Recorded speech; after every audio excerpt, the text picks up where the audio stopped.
Es broma, es broma. Venga, nada.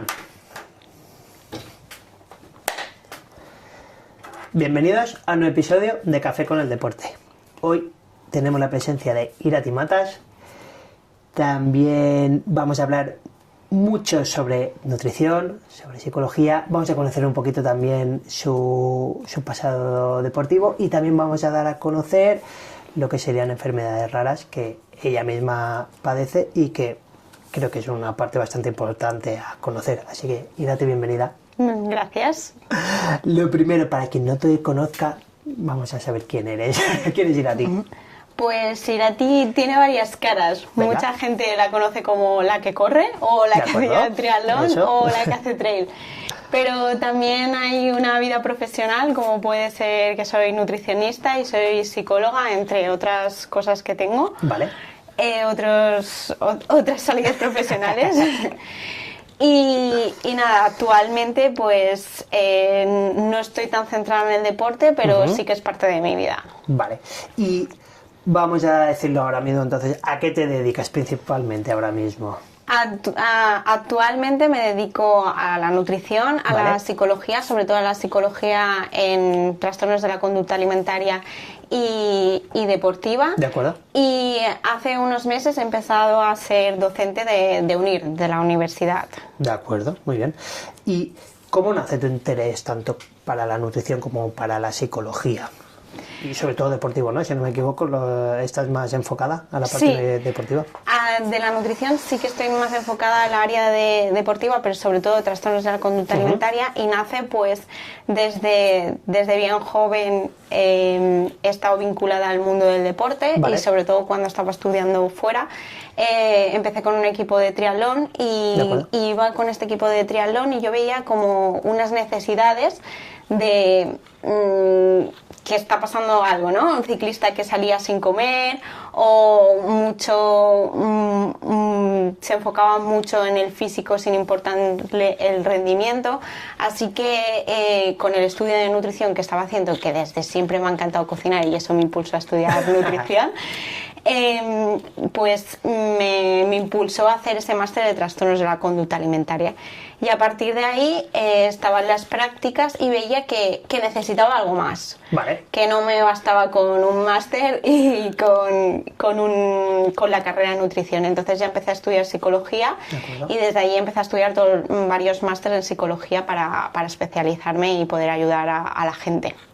Y a nivel, bueno, lo acabas de hablar, a nivel de formación te has ido especializando mucho tanto en la nutrición como en la psicología en másteres, pero a nivel laboral, ¿directamente empezaste a trabajar a nivel de nutrición o has pasado por más facetas y más cosas, como has dicho? No, he pasado por más facetas. Vale. Es más, mientras estaba estudiando, por ejemplo, nutrición, yo me había dedicado a trabajar como profesora de actividades colectivas. Vale, perfecto. Entonces allí nace un poco las horas interminables de ejercicio.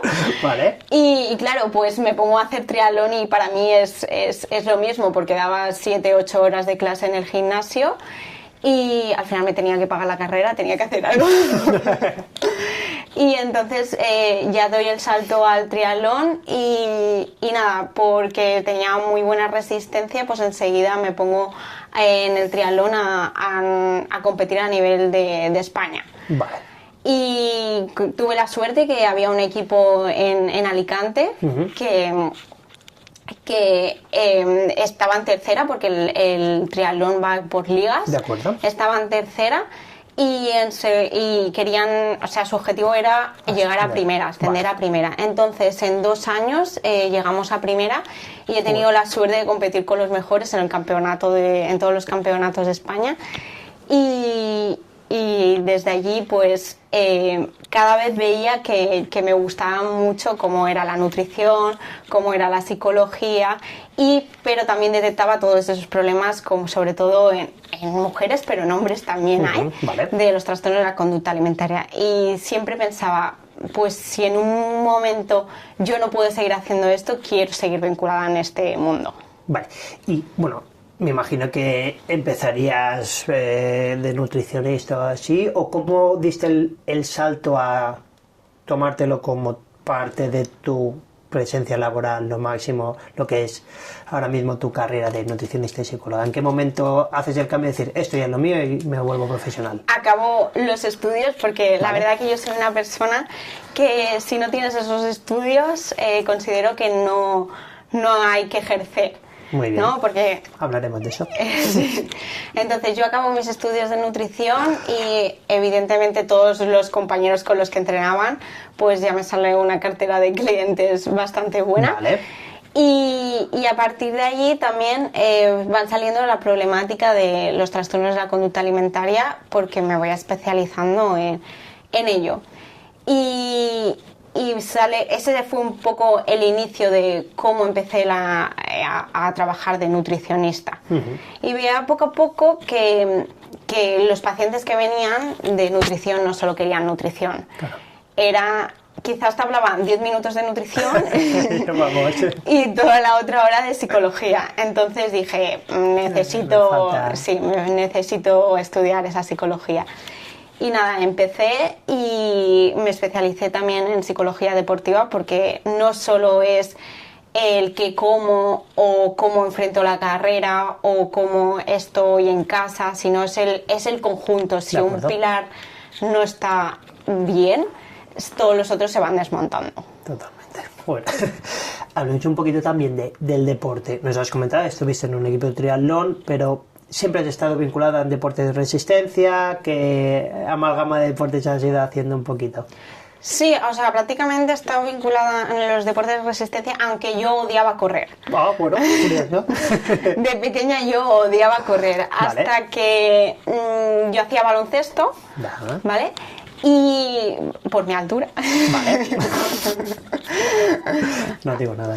Hacía baloncesto y hasta que llegamos a esa época de que las chicas dejamos de hacer deporte y de repente se desmonta el equipo. Ajá.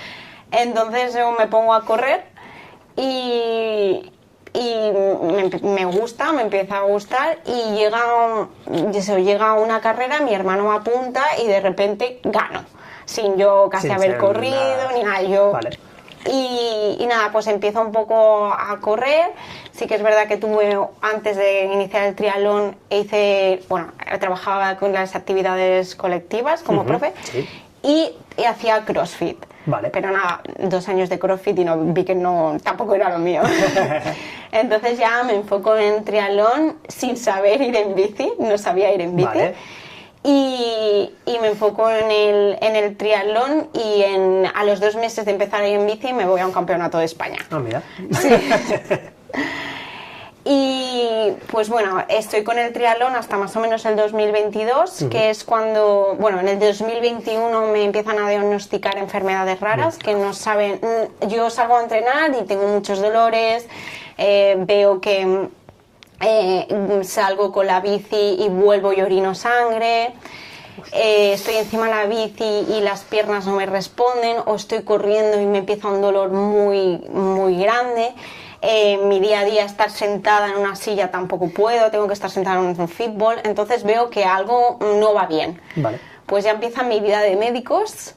Y allí los médicos no saben qué me pasa, pero evidentemente saben que si voy en bici orino sangre, así que me medio prohíben la bici. Vale. Así que en 2021 hago el Half de Ibiza y allí me retiro.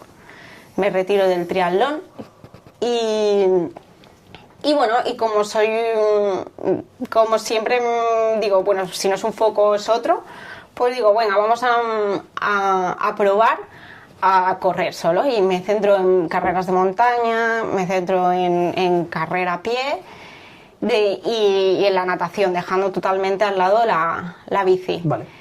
Y estoy unos años muy buenos corriendo, tolerando más o menos el dolor de las enfermedades, pero ya llega a un punto que después de operaciones te cambia el cuerpo una barbaridad y después de 7 operaciones pues el cuerpo no responde igual. Entonces a día de hoy sí que sigo haciendo deporte, pero no me lo puedo tomar porque mi cuerpo mi cuerpo no lo tolera, porque tengo dolores cada día.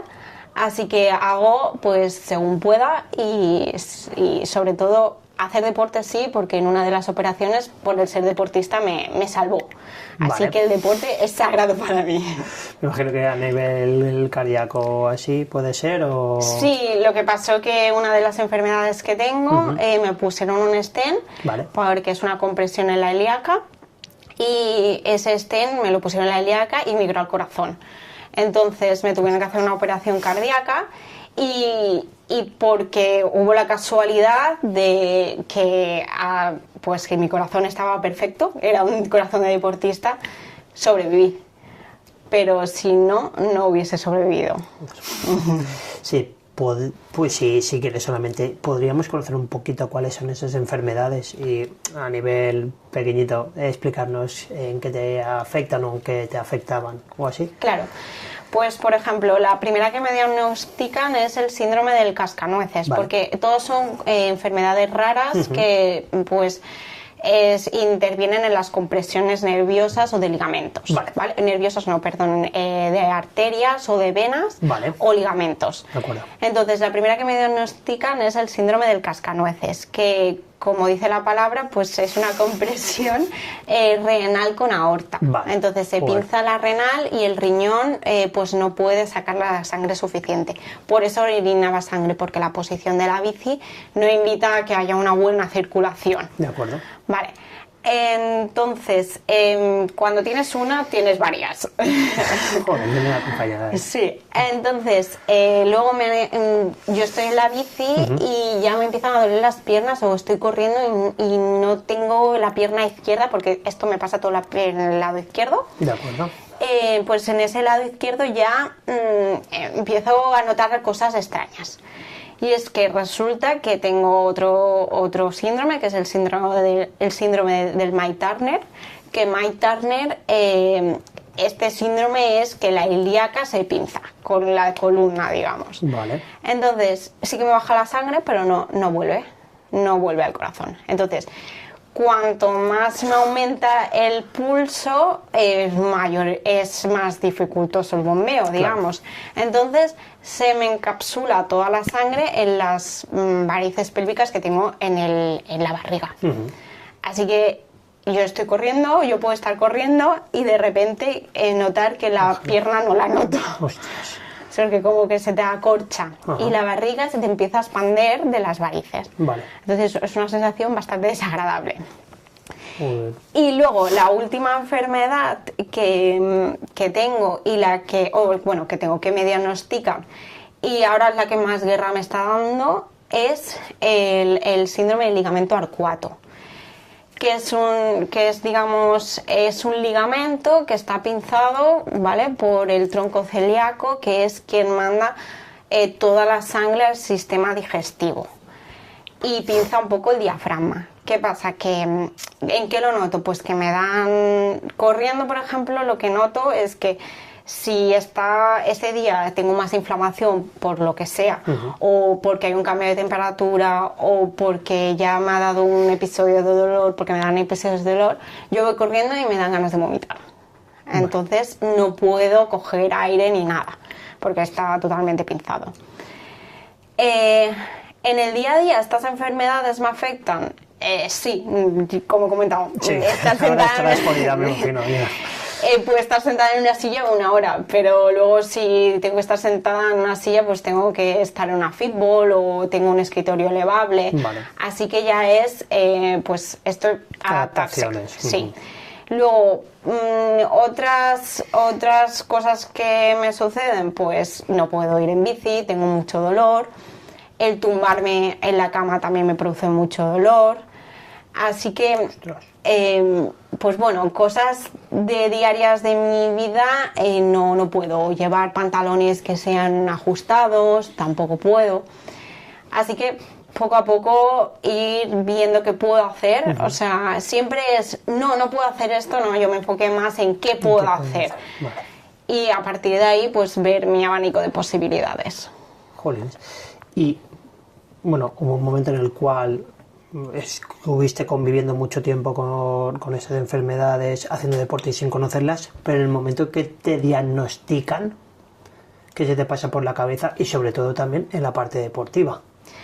Bueno, el diagnóstico fue bastante, o sea, a nivel psicológico fue durísimo. Y cómo lo diagnosticaron también, porque me entraron a quirófano para arreglarme una cosa que pensaban que era y no era eso. Entonces ya tuve la primera intervención que no sirvió para nada, pero ya te abren. Claro. Entonces me abren, ven que no es lo que pensaban y a partir de ahí ya me empiezan a derivar a profesionales específicos de que es cirugía vascular y angiología. Para ver qué estaba sucediendo, y desde allí ya empiezan las operaciones fallidas y las pruebas, porque son las enfermedades raras son así. Y a nivel psicológico, pues imagínate, yo estaba en primera división con el Estadio Casablanca, que Estadio Casablanca la gente quizás lo conoce porque está Fernando Zorrilla, que Fernando Zorrilla es campeón de España de media distancia, tanto de triatlón como de duatlón, y la verdad que estaba rindiendo muy bien. O sea, yo he sido cuando he hecho mis mejores marcas, tanto a pie, tanto en triatlón. Yo estaba en mi punto de que llevaba 2 años de constancia buenísimos y en el mejor momento de todo, natación, físico. Y claro, y te dicen esto después de hacer tu mejor 10.000 y cuesta mucho. Entonces, como te digo, yo siempre miro qué puedo hacer y qué no puedo hacer. Voy intentando elegir las cosas que puedo hacer y me centro mucho en los estudios para tener otro gran pilar en mi vida. Vale, entonces ya me centro en mi vida profesional, me centro en los estudios y me centro en sobre todo cómo mejorar el estado en el que estoy y cómo poder ayudar a la gente que si tiene estas enfermedades, cómo. Y ahora mismo, ¿cómo es tu relación con el deporte? Mi relación con el deporte... Amor-odio. No, la verdad que me gusta mucho el deporte. Es verdad que... Toda la vida. Sí, es verdad que tengo muchos dolores cuando hago el deporte. Pero es lo que te digo, me voy enfocando en qué puedo hacer. Por ejemplo, si ese día tengo mucho dolor, pues quizás me voy a hacer elíptica. Vale. O, por ejemplo, ahora he visto que me va mejor hacer giros, que me he apuntado al giros, que nadar por la operación del esternón que tuve. Vale. Entonces voy viendo según me voy encontrando y me voy adaptando. Eso sí, centrarme en rendimiento es muy, muy difícil ahora. Aunque parezca que voy a una carrera y gano. Sí, yo creo que gano más de coco que la fuerza que tengo o el entrenamiento que llevo. Pero no, o sea, deporte, por muchos dolores que tenga, no voy a dejar de hacer, ya sea nadar, elíptica, cualquier cosa, pero siempre habrá una opción que seguro que puedo hacer. Y bueno, vamos a hablar también ahora un poquito más de esa parte más profesional y de divulgación.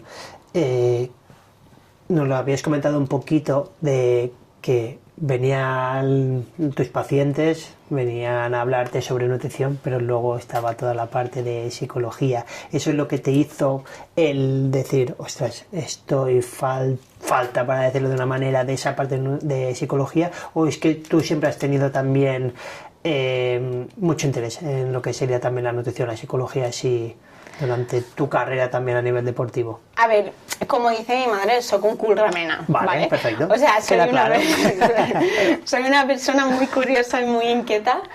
Así que si veía que acudían y me faltaba ese 50%, vale, yo pensaba, ¿para qué derivar? Si puedo yo puedo ahorrarle el derivar, el tener 2 profesionales.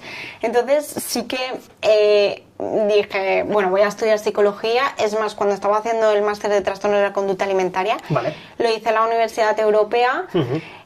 Y había salas de simulación que te ponías en la piel de un psicólogo y sí, es un hospital simulado. Y ya me dijeron todos los profesores que se me daba muy bien hacer ese rol. Entonces también me motivó a meterme en este campo. Porque al final, sí, comemos 5 veces, 4 veces, 3 veces, las veces que sea al día, pero el pensamiento que tenemos sobre la comida muchas veces es lo más importante que lo que comemos. Así que incluso la ansiedad, el cómo nos vemos, la exigencia que tenemos en el mundo deportivo, cómo la plasmamos en nuestro día a día. Así que está muy bien que yo te pueda dar la dieta perfecta, pero si tú tienes un caos en la cabeza, al final no, por muy perfecta que sea esa dieta, no vas a hacer nada. Entonces, siempre veía que los pacientes que venían estaban muy obsesionados con un objetivo, pero dejaban al lado todas las otras cosas, ¿no? Vale. Parecía que no tenían sentimientos, que no, siempre se dice que no tienen fuerza de voluntad, pero realmente ¿qué te está pasando a nivel psicológico? Porque si, por ejemplo, estás en un momento que, yo qué sé, tus padres están mal de salud, es que quizás no puedes seguir una dieta súper restrictiva porque tienes las emociones a 1000.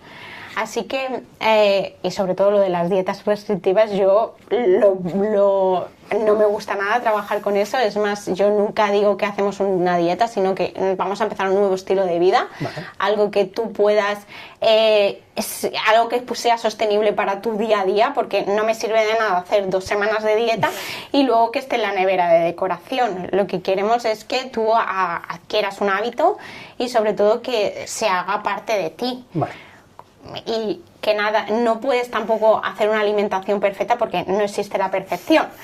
Y al no existir la perfección hay mucha frustración de, ay, pero es que yo no tengo fuerza de voluntad, no lo hago perfecto. Pero es que, ¿qué es perfecto? Para mí es una cosa perfecta y para ti es otra. Totalmente. Entonces es un poco yo como veo la nutrición y la psicología, porque suelto se me queda coja. También nos has dicho que eres formadora en UNIR. Sí. ¿En qué eres formadora? Pues soy directora de trabajos de final de grado. De acuerdo, y también doy clases de educación nutricional. Vale. Entonces he empezado hace poco, pero la verdad que yo desde siempre he querido doctorar. Pero el COVID no me ayudó a eso. El COVID me forzó a venir un poco aquí, a Ibiza. Vale. Y cambió un poco mis esquemas, pero ahora estoy acabando unos másteres. En cuanto acabe estos másteres, sí que tengo contemplado doctorar y sobre todo enfocarme en estas lagunas que hay de psicología deportiva, que hay mucha laguna aún y está mucho en estudio. Y bueno, también aparte, si no me equivoco, desde 2020 participas en radio. ¿Cómo te llega esa, no sé, oportunidad o ese chance de empezar a divulgar? Bueno, pues al final es lo que te digo, a mí siempre me ha gustado mucho. Mi objetivo principal ya desde que estudiaba nutrición era doctorar. Vale. Entonces todo lo que es divulgar, transmitir, ya no divulgar y transmitir a través de Instagram, que parece que hay 50.000 historias, sino que ser algo más cercano, que sea útil, que todo esté avalado por la ciencia. A mí no me sirve que sea que porque a mí me va bien yo te lo divulgo, ¿no? Vale. O sea, a mí me gusta que todo tenga un porqué y te lo explico para que tú lo entiendas. No tienes que comer pepino sí o sí. Pues ¿por qué tengo que comer pepino? Porque quizás tiene esos electrolitos que te benefician para mejorar la hidratación. Te doy una explicación del porqué. Entonces surge que Sonia es la presentadora de COPE Ibiza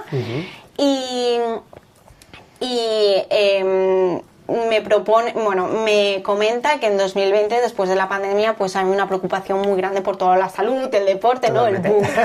Y entonces, entre las dos, configuramos la idea de hacer un espacio de cada jueves de nutrición. Y allí hablamos de todos los temas, o sea, te podemos hablar un día, yo que sé, alimentación en bebés, a bien podemos hablar otro día de qué alimentos tienen vitamina C o de trastornos de la conducta alimentaria. Es un poco para que todas las personas se vean reflejadas y que sea una cultura y una educación, sobre todo nutricional. Qué guay. Hablas también un poquito más en la parte de errores. ¿Qué errores más comunes en la alimentación suelen tener los deportistas amateurs? Bueno, los amateurs y los amateurs, pero bueno, vale, sí, venga, va. Los amateurs sobre todo es que se suplementan demasiado, ¿vale? hay pilares, hay cosas básicas que se tienen que tener en una alimentación, y hay algunos deportistas amateurs que antes de tener esos pilares básicos cubiertos ya pasan a la suplementación. Vale. Entonces, por ejemplo, ¿qué pilares básicos hay que tener? Pues, por ejemplo, si no tenemos un buen aporte de hidrato de carbono, o si no tenemos una buena hidratación, ¿para qué me sirve tomar X suplemento? Si me tengo que ir a la base, que es... Vale, si estoy haciendo un deporte de resistencia, pues necesito ese hidrato de carbono. Claro.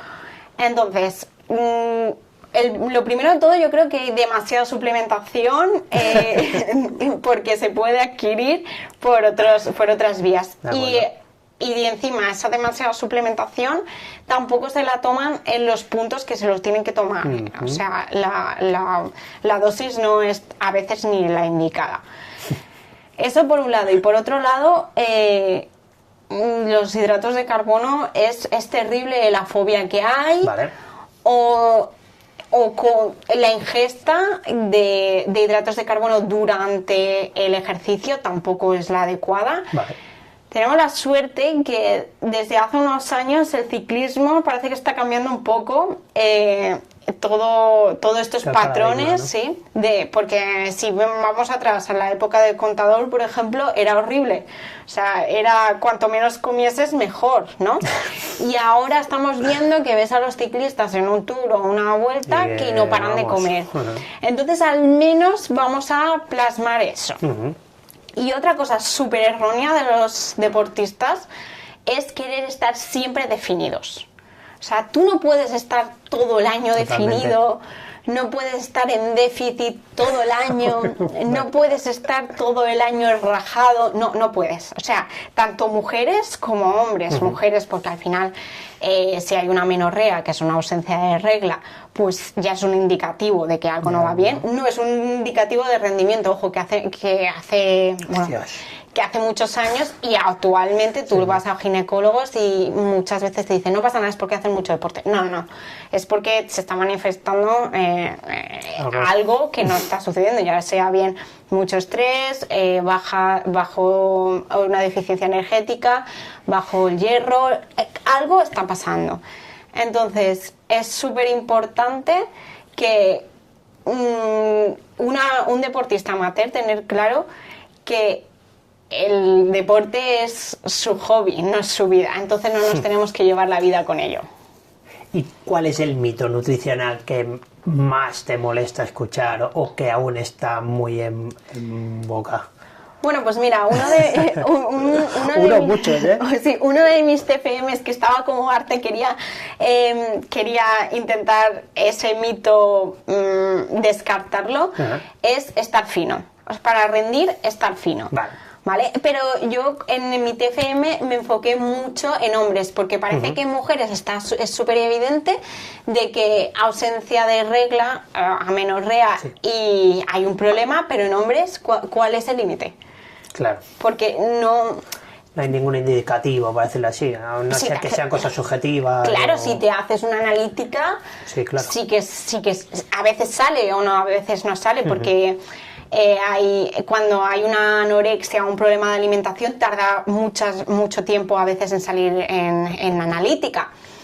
Pero claro, entonces yo me enfoqué en eso, cuando hay un trastorno, una mala relación con la comida en una mujer, se ve directamente porque hay una ausencia de regla, o incluso hay o sea, a nivel emocional sí que es mucho más diferente, mucho más depresión, estado anímico muy bajo, pero en un hombre como que no, cuanto más... Claro, voy a estar más fino, veo que rindo bien, entonces es un bucle. Vale. Joder, una bola de nieve. Sí, es una bola de nieve bastante grande. Así que yo creo que es el mito que tenemos más grande, que no hay que estar fino, sino... O sea, fino a nivel de alimentación, hay que cuidar la alimentación, pero no hay... tu cuerpo se construye según tu entrenamiento, no según la deficiencia calórica que tienes, que es muy diferente. Es muy diferente crear una deficiencia calórica mediante el deporte que una deficiencia calórica mediante solo el la dieta. Así que cada persona, y vemos que, por ejemplo, el Tour de Francia o en el triatlón, ya no hay solo un tipo de físico, sino que hay muchos físicos y están delante. O sea, así que cada persona tiene una composición corporal diferente y tenemos que aceptarlo. Hay cosas que se pueden moldear, pero no se pueden modificar. Si yo tiendo a muscular, que me tengo que quedar sin masa muscular, ¿qué pasa? Me voy a lesionar. Y si me lesiono, ¿voy a rendir? No, porque voy a recaer todo el rato. Entonces es un poco por ahí que hay que ser consciente de qué composición tenemos y desde dónde partimos. Bueno, y normalmente, ¿qué tipo de pacientes, no sé cómo se le denominaría, te suelen llegar a consulta? Va por rachas. Vale. Va por rachas. ¿Por rachas de ahora toca verano, ahora tal, o ahora toca competición, ahora...? Sí, va por rachas. Vale. Porque, por ejemplo, es verdad que se acerca el verano y tienes pacientes o quiero quitarme X kilos y buscan un peso ideal, que eso es una trampa, ¿vale? Porque solo te enfocas en un número y cuando llegues a ese número lo abandonas. No buscas salud ahí. Entonces yo cuando me vienen este tipo de pacientes intento hacer como una reflexión de es que esto no es un número, o sea, es tu salud, porque a mí me gusta mucho trabajar sobre analítica, vale, porque tienes algo objetivo y sobre todo científico, porque me gusta respaldarlo. Entonces, está muy bien que tú quieras entrar en ese vestido o quieras tener esos abdominales, está genial, pero mira tu analítica, es un cuadro. Entonces, hacerle una reflexión o que tome conciencia de que la salud es lo que le va a acompañar siempre. Y esos 2 kilos, esos 2 kilos quizás lo puedes convertir en músculo, que es mucho más interesante. Entonces, este es un tipo de paciente, y luego cada vez me están llegando más trastornos de la conducta alimentaria. Vale. Que empiezan por una dieta restrictiva, ¿vale? No lo podemos etiquetar como anorexia, porque es verdad que los criterios de anorexia son muy rígidos y mucha gente no cumple ese patrón. Vale. Entonces siempre es una anorexia típica, se llama. Y de esa alimentación restrictiva, digamos, van migrando quiere decir que van pasando de trastorno, ¿vale? Y van migrando a trastorno por atracón, ¿vale? Que es lo típico de me voy a entrenar y luego me como el mundo. Esto, ojo con esto. O me voy a compensar de lo que me he comido ayer. Ojo también este lenguaje. Y luego también migran a ortorexia, que ortorexia es comer todo de manera saludable, que al final es que hay corrientes que invitan a eso, ¿no? Claro. O aplicaciones, el yuca, yo el yuca lo odio. O movimientos como que hay que comer cosas que sean 100% saludables, que no pueden ser ultraprocesados. Yo estas corrientes las odio, porque al final lo que te digo, lo que decía antes, la perfección no existe. Y quizás es que tenemos que, si en tu vida se adapta de que yo me voy a comer a casa de ellos, o sea, a casa de mis suegros, me voy a llevar mi tupper, ojo, no. Entonces aquí hay un problema psicológico, ¿vale? Vamos a empezar a comer de manera aislada o a comer cosas por miedo, coger fobia a alimentos. Así que estoy encontrando más estos pacientes que la típica persona que quiere perder 2 kilos en 2 meses, que hay muchos, pero ya utilizan otros métodos de, bueno, me hago unos batidos detox, ¿no? y me ahorro el nutricionista. Ya está. Joder. Lo has comentado mucho, pero te especializas sobre todo en TCA, en el trastorno de la conducta alimenticia. ¿Por qué? Pues porque desde siempre como que me ha gustado esta problemática. Vale. No sé, no te sabría decir una frase firme de por qué es esto, ¿sabes? No te lo sabría decir, pero es como tan curioso que, por ejemplo, para padecer anorexia, ¿vale? Solo un 5% de la población puede padecer anorexia porque está preparada genéticamente para eso. Y es increíble esa gente, porque yo he estado cuando estuve haciendo las prácticas en los hospitales del Niño Jesús de Madrid o la Infanta Sofía, veía gente que con un vaso de leche se alimentaba todo el día. Y es esa gente que está genéticamente preparada para la hambruna. O sea, y luego hay la otra gente que entra por el trastorno de la conducta alimentaria, es que hay algo. Una percepción muy alta, una exigencia muy alta. Es un problema o simplemente que te quieres refugiar en un mundo que en el mundo de fuera no estás bien y te tienes que hacer tu propio mundo donde hay un control excesivo y tú lo puedes controlar todo. Entonces, a mí me llama la atención que como la comida puede transmitir tanto y que no es que, bueno, yo te doy una dieta, que la verdad que odio dar dietas, te doy una dieta y ala, vete a tu casa. No, es como algo más, me gusta ese reto de, buah, mira cómo va mejorando, cómo no podía comer nada y cada vez va introduciendo más alimentos. Y ves como a nivel cognitivo también, cuando te vienen a consulta, están fritas a nivel cognitivo, fritos o fritas. Y ves como ellas mismas ya van tomando conciencia, van reflexionando, y a mí eso me parece espectacular. Y bueno, para el público en general, ¿qué es un TCA? ¿O qué es Pues un TCA, que es un trastorno de la conducta alimentaria, al final es que hay un miedo muy intenso, bien sea a alimentación o bien sea a la composición corporal, a engordar o sobre todo el miedo a engordar, o incluso hay una dismorfia corporal que es que no te ves tal como eres. Entonces, ya te digo, está enfocado en que es un problema de alimentación, pero a veces es lo último la alimentación, sino que recurres a esa comida por diferentes causas. Y dentro de estos trastornos de la conducta alimentaria sí que hay esa anorexia, bulimia, que la anorexia es que buscas esa delgadez. Hay varios tipos de anorexia, unas que, por ejemplo, es una restricción espectacular de toda la ingesta, y algunas lo acompañan con ejercicio y algunas lo acompañan sin ejercicio. ¿Vale? Y luego tenemos la bulimia, que la bulimia es donde hay una purga.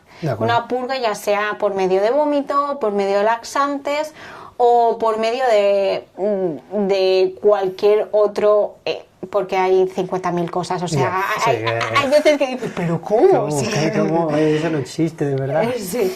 Entonces, la bulimia también se caracteriza un poco por tener unos atracones mayores que anorexia. Anorexia tiene atracones más objetivos, hay subjetivos, perdona, que es que, por ejemplo, para mí es una barbaridad comerme 2 galletas, ¿vale?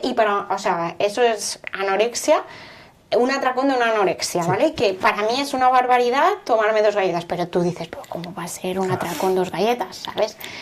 Y en cambio los atracones de bulimia son más objetivos, que yo te digo, pues me he comido 2 paquetes de cereales, y para ti también es verdad, ¿vale?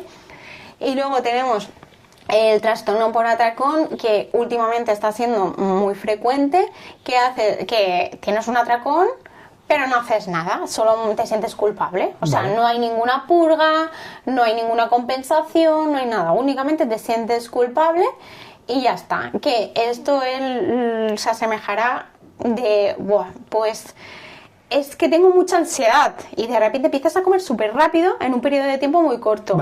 ¿Vale? Pues esto podría ser un trastorno por atracón. No hace falta que le pongamos la etiqueta porque quizás no cumple todos los criterios, pero ya tenemos ahí un tecane. Un tecane quiere decir que estás a medio camino, pero no lo tienes.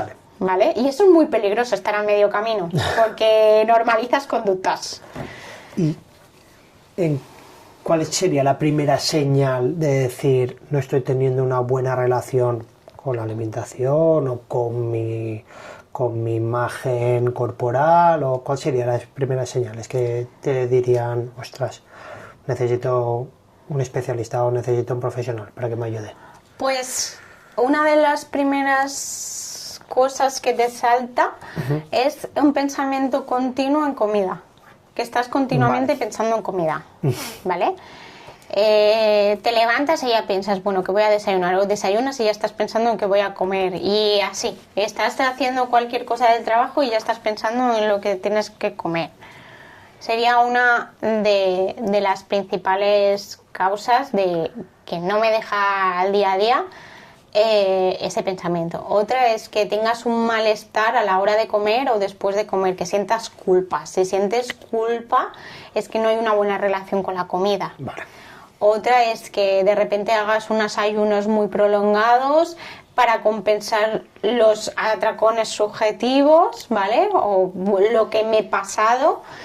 Entonces, o que necesito desintoxicar, nuestros órganos lo hacen, no hace falta que les ayudemos. O sea, tenemos un fantástico riñón que sí funciona y un hígado fantástico que si lo hacemos, o sea, que si los tratamos bien, ellos hacen todo su trabajo de desintoxicación, no necesitamos otra cosa. Entonces, son patrones que sobre todo también el que te condicione tu vida, ¿no? Le digo, venga, vamos a comer, y me pongo a mirar la carta de los restaurantes. O no, vamos aquí que esto cocinan de esta manera. Pues esto también es otro síntoma.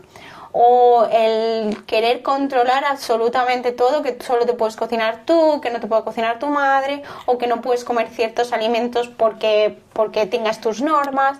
Entonces también estos serían otro tipo de síntomas.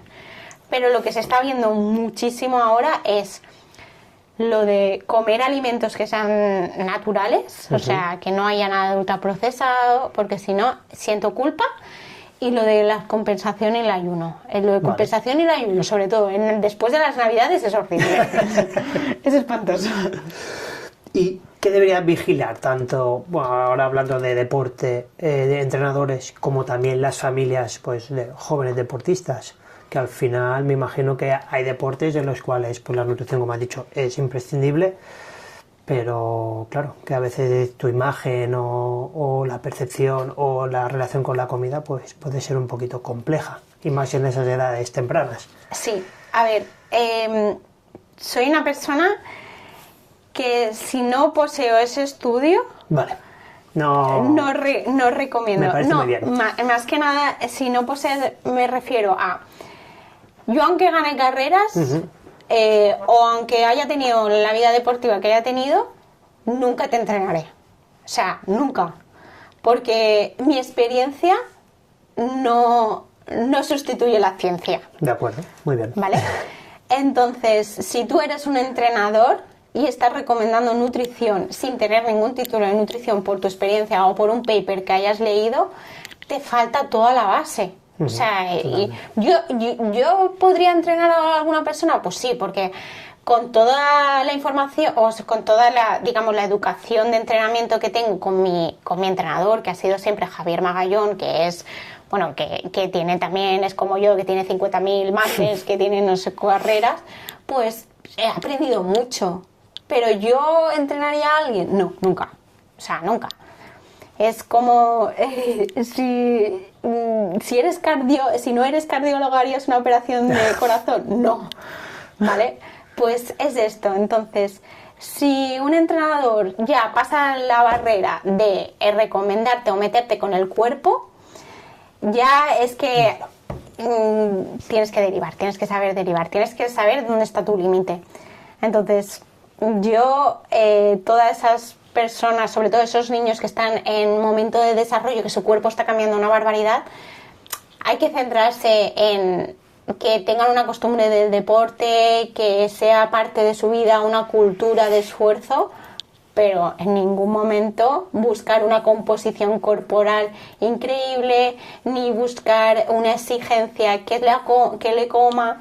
Entonces, hay que separar, bien soy entrenador, bien soy psicólogo, bien soy nutricionista. Y con todo el tema de las redes sociales y así, ¿cómo afecta a la gente? Porque me imagino que debe ser curioso ver que todo el mundo está fuerte, que todo el mundo come súper bien, que ¿cómo afecta a la gente y tú cómo lo ves en consulta? Afecta muchísimo porque solo sabemos un 5% de lo que sucede a ese influencer o a ese deportista, y encima de ese 5% nos muestran el 3% que queremos que veamos, ¿vale? Entonces, si nos quedamos con eso y somos unas personas que al final cuando estamos mirando el móvil existe una dopamina que cala mucho.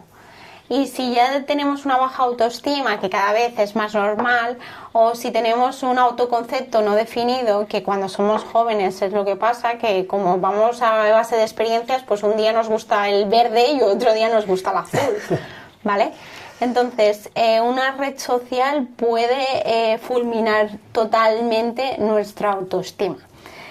Y encima nos enseñan cosas que en el ángulo perfecto, en el momento perfecto, y ya tú te montas tus expectativas, que son películas de Hollywood que nunca va a pasar.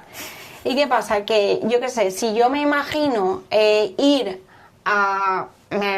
voy a hacer un ejemplo totalmente diferente. Si yo me imagino ir a Japón y me lo he imaginado que va a hacer un sol increíble y que voy a ir con mi pareja, que van a ser felices, y de repente yo tengo esa expectativa porque es lo que me ha enseñado un influencer, yo me voy a Japón y llueve y estoy mal con mi novio, ¿qué pasa? Que yo me he creado una expectativa tan alta que todo lo otro no es válido. Claro.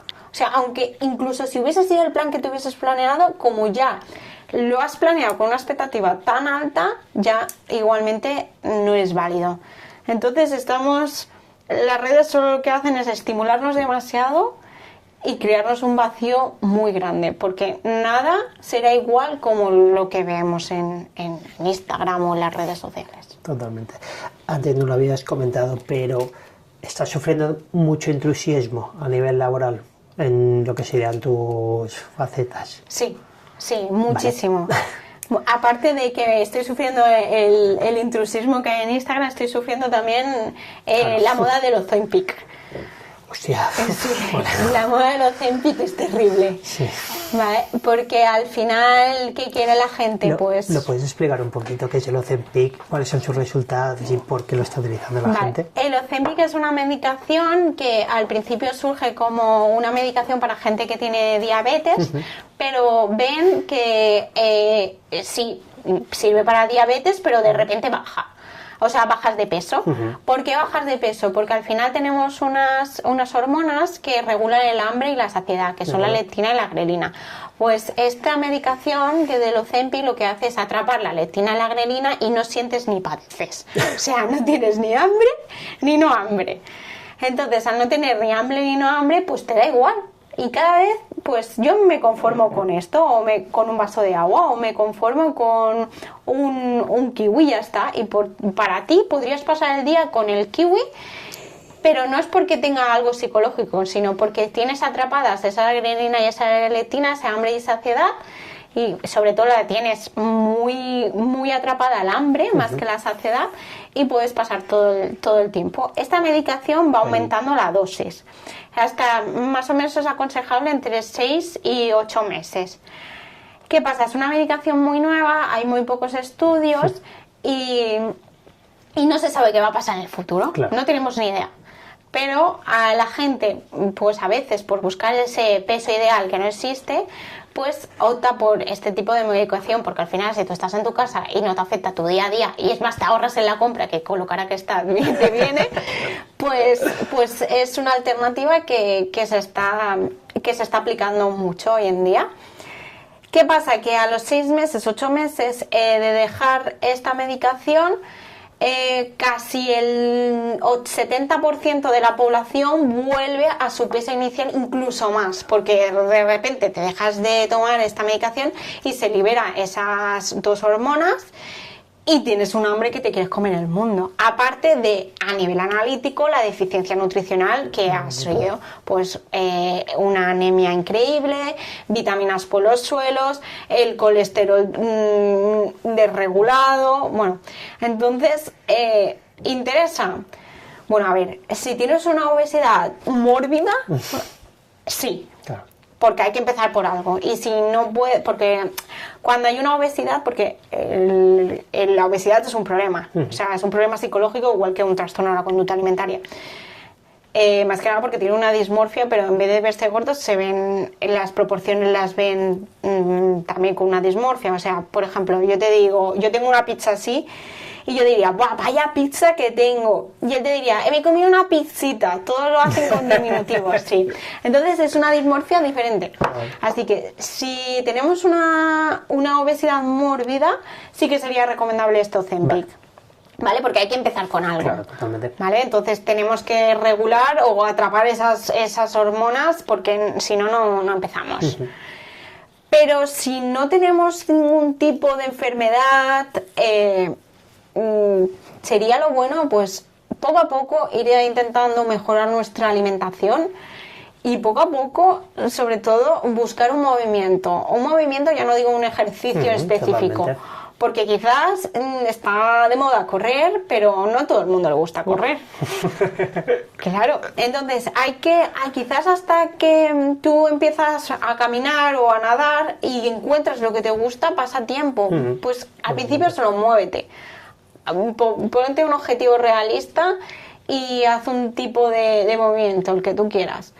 Pero hay muchas vías antes de llegar al Ozempic porque sobre todo no sabremos qué pasa. Yeah. O sea, a largo plazo no tenemos ni idea de lo que va a pasar. Totalmente. No, ni idea. Y bueno, lo has comentado, no solamente son intrusismo profesional presencial, sino también está el intrusismo Instagram. Sí. ¿Cómo podemos detectar a un profesional cualificado? Porque ahora tenemos estímulos por todo y todo el mundo es un gran profesional y tiene súper resultados de la gente. Claro, a ver, si tú entras... Lo triste es que quien vende nutrición, porque vende nutrición, no trata a pacientes, vende la nutrición, normalmente es perfiles que tienen un marketing muy agresivo, o bien que son influencers que están muy fuertes y te dicen que tienes que entrenar muy poco para estar así, cosas que no te cuadran. Entonces, está muy bien tener un perfil de Instagram, pero yo estoy empezando con eso y es que, una, que no me gusta mucho. Vale. Y dos, que si yo quiero seguir desarrollándome profesionalmente, o si tú tienes pacientes, o estás o tienes una vida, porque eso es también muy importante, no puedes tener un Instagram perfecto. Entonces, si vemos un Instagram de un nutricionista o psicólogo, porque hay mucha gente que tampoco es psicóloga. Totalmente. Ideal, yo creo que tenemos que sospechar. Vale. Es una buena... Y luego tenemos que ver, si tiene una página web, nos metemos, tenemos que ver qué estudios tiene, porque si yo tengo una formación de dietista integral, yo no sé muy bien qué es eso, o sea, igual que terapia holística, yo no sé qué es eso, pero yo cuando estudio las carreras o cuando estoy haciendo de docente en la universidad, no hay ningún título que ponga eso. O sea, un título de 20 horas no acredita que profesionalmente puedas, o sea, siempre vuelvo al mismo ejemplo, pero yo no me dejaría abrir el corazón por una persona que corta, yo que sé, que corta madera, yo que sé, me estoy inventando. Yo quiero que me vaya a abrir el corazón una persona que sea un cardiólogo, que haya tenido su carrera y que sobre todo me pueda acreditar. Entonces, lo más importante es que miremos si está colegiado. Yo, por ejemplo, si vas mirando nutricionistas, todos te ponen el número de colegiado. Porque si está colegiado, al menos es una prueba, claro, es una prueba de que tú tienes una titulación y que puedes estar en un colegio. Si no tienes un colegio, o sea, si no estás colegiado, pues al final tú mismo estás jugando con tu salud. O sea, el que te venda su experiencia está muy bien, pero mi madre también me vende su experiencia, mi padre también. Totalmente. Nos has comentado un poquito ya a nivel general. ¿Qué consejo le darías a alguna persona que, bueno, que tenga una mala relación con la comida y así? ¿Cuál sería el primer paso? Primer paso, si detectas que tienes una mala relación con la comida, es que se lo cuentes a alguien cercano a ti. Vale. O sea, no te va a mirar. Hay mucho miedo sobre eso. No me va a mirar nunca más igual, me va a juzgar. No, no te va a juzgar. Le puedes contar la mitad del problema, le puedes contar todo el problema, pero es importante que haya un apoyo. Vale.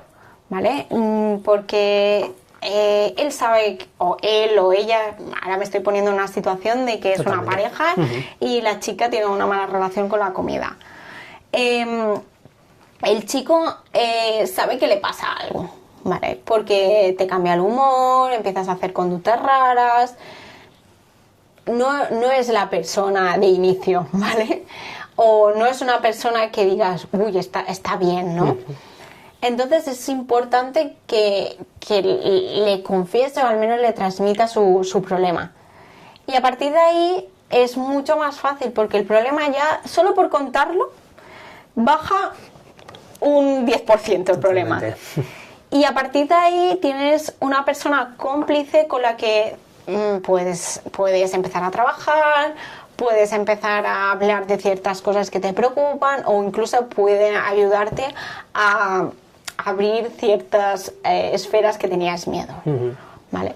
Entonces, lo primero que yo recomiendo es verbalizarlo. De acuerdo. Si no podemos verbalizarlo, porque no, o ya lo hemos verbalizado y esto no, hay que ir a un profesional. Vale. Ojo, a veces hay que rotar por profesionales, eso es verdad, totalmente. porque hay gente que engancha más y hay gente que engancha menos, pero eso depende de la persona. O sea, es igual que, esto es muy fácil de ver. Quizás a ti te gusta una serie y a mí me gusta otra, pero no quiere decir que sea mala la serie, sino cada uno tiene sus gustos, sus preferencias, o únicamente pues te gusta que te trate más una persona que otra persona, pero ya está. Entonces hay que ir a un profesional. Que ese profesional no funciona no quiere decir que ya es que no te vas a curar nunca más ni nada, sino tienes que probar otro. Hay que probar otro y encontrar la tecla con la que dices, vale, voy a salir. Pero eso sí, si acudes a un profesional, hay diferentes etapas. Hay la etapa de la contemplación, la precontemplación, la de acción. Si tú estás en precontemplación, que es decir, que no admito que tengo el problema, no va a servir de nada ir a un psicólogo o a un nutricionista. Si yo estoy en contemplación, que es, bueno, sé que tengo un problema, pero estoy un poco reacia a tratarlo, bueno, se puede hacer algo. Lo adecuado es que venga en acción. Es muy difícil, casi toda la gente viene en contemplación. Pero bueno, ya se da un paso enorme, porque ha sido hasta la consulta. Bueno, no te quiero entretener mucho más. Siempre hago un par de preguntas al final. La primera es, si este fuera tu podcast o tu programa, ¿a quién del deporte de Ibiza te gustaría escuchar? Puede ser de cualquier cosa relacionada con el deporte, no tiene que ser un deportista. Por ejemplo, tú, que vienes del mundo de la nutrición y la psicología, y aparte del deporte, pues puede ser cualquier tipo. Pues a mí me gustaría escuchar a Josep Torres, que Josep Torres acaba de hacer una marca de maratón, vale. la mejor marca de Ibiza. Entonces es una persona que no ha tenido una vida muy fácil y aún así ha sido también muy criticado, el pobre. De acuerdo.